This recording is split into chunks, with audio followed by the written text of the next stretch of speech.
નમસ્કાર દર્શક મિત્રો, હું છું Ankit Patel from Kia organic private limited. દર્શક મિત્રો, આજે તારીખ થઈ 6 જાન્યુઆરી 2025. હું અત્યારે મહેસાણા જિલ્લાના વિજાપુર તાલુકાના ભાનપુર મુકામે ઊભો છું. ત્યાં અમારા એક પ્રગતિશીલ ખેડૂત છે રાકેશભાઈ, જેમને બટાકાની અંદર તો આપણું કિયા ઓર્ગેનિક વાપર્યું જ છે, સાથે સાથે તમાકુની અંદર બી જે તમાકુનો પાક છે એમાં બી એમને કિયા ઓર્ગેનિક સેન્દ્રિય ખાતરનો ઉપયોગ કરેલો છે, સાથે સાથે બ્લેક કાર્બનનો બી ઉપયોગ કરેલો છે. તો ફરીથી આપણે એમની મુલાકાતે જઈએ છીએ કે ભાઈ એક પાકની અંદર આપણે એક વિડીયો આગળ ઉતારી ચૂક્યા છે અને હવે બીજા પાકની અંદર આપણે આવ્યા છે, તમાકુનો એ પાક છે. તો એમાં બી આપણે એમનો રિવ્યૂ લઈશું કે ભાઈ કેવી રીતે એમને ઉપયોગ કર્યું અને એનું રિઝલ્ટ કઈ રીતે એમને મળ્યું છે. તો નમસ્કાર. નમસ્કાર સાહેબ. આજે આપણે ફિલ્ડમાં ઊભા છીએ તમાકુના પાકમાં.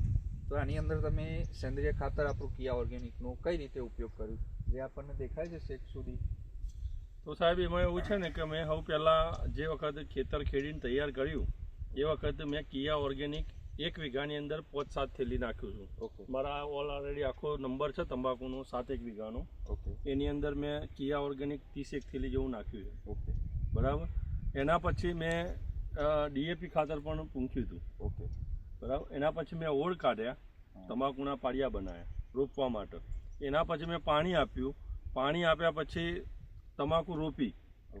રોપ્યા પછી મેં સલ્ફેટ ખાતર સાથે ખેડ કરી એના અંગાથી બ્લેક કાર્બન પણ મેં પાણીની અંદર આપ્યું. તો તમે જે પેલું આપણે આગળ જોતા હતા કે ભાઈ સલ્ફેટ ને ડીએપી આપેલું છે અને એમાં તમે નથી નાખ્યું આગળના ખેતરમાં, અત્યારે જે આપણે ઊભા છે કે ભાઈ એ કેમિકલ ખાતરો તો દરેક ખેડૂતો આપે જ છે, પણ એના સિવાય તમે જે 3 વીઘામાં કે 4 વીઘા જેટલું આપણે જોઈ રહ્યા છીએ, આપણે હાલ જે ફિલ્ડમાં ઊભા છે એ ફિલ્ડની અંદર મેં બ્લેક કાર્બન અને કિયા ઓર્ગેનિકનું સેન્દ્રિય ખાતર જ આપેલું છે.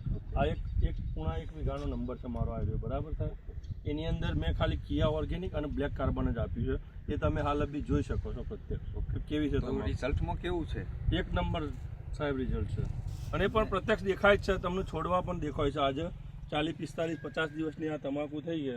ઓકે. અને તમને ફિલ્ડમાં ઓલરેડી દેખાય જ છે તમાકુ કેવી છે. અમે તો જોઈ રહ્યા છે કે બહુ સરસ એનું રિઝલ્ટ દેખાય છે. મને પણ રિઝલ્ટ સારું મળ્યું છે સાહેબ. કે બીજી તમાકુ આપણે જે આગળ જોઈને આવ્યા એની કમ્પેરમાં ઘણી સારી દેખાય છે. મારા ગામના પ્રગતિશીલ જે ખેડૂતો છે એ પણ મને પૂછે છે કે ભાઈ તમે એવું તો તમાકુમાં શું કર્યું છે કે આટલી બેસ્ટ તમાકુ છે તમારી.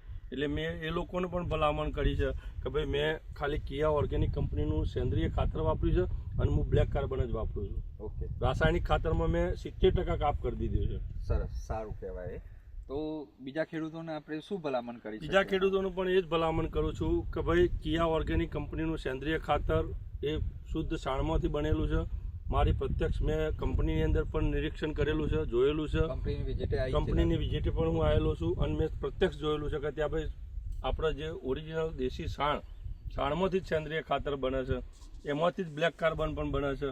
એટલે એ મેં જોયું છે એટલે મેં વાપરવાનો આગ્રહ કર્યો છે. દરેક ખેડૂતોને મારા ગામના લગભગ 10-15% ખેડૂતોને તો મેં કીધું જ છે કે તમે આ ખાતર વાપરો. ઓકે. અને વાપર્યું પણ છે આપણું.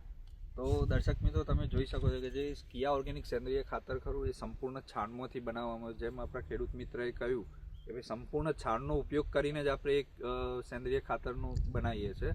તો અમે બી આગ્રહ કરીએ છીએ કે તમે એ ખાતરનો અને બ્લેક કાર્બનનો જરૂરથી ઉપયોગ કરો. 100% રિઝલ્ટ છે સાહેબ. 100% બધાને રિઝલ્ટ મળ્યું જ છે. અસ્તુ. જય જવાન, જય કિસાન. જય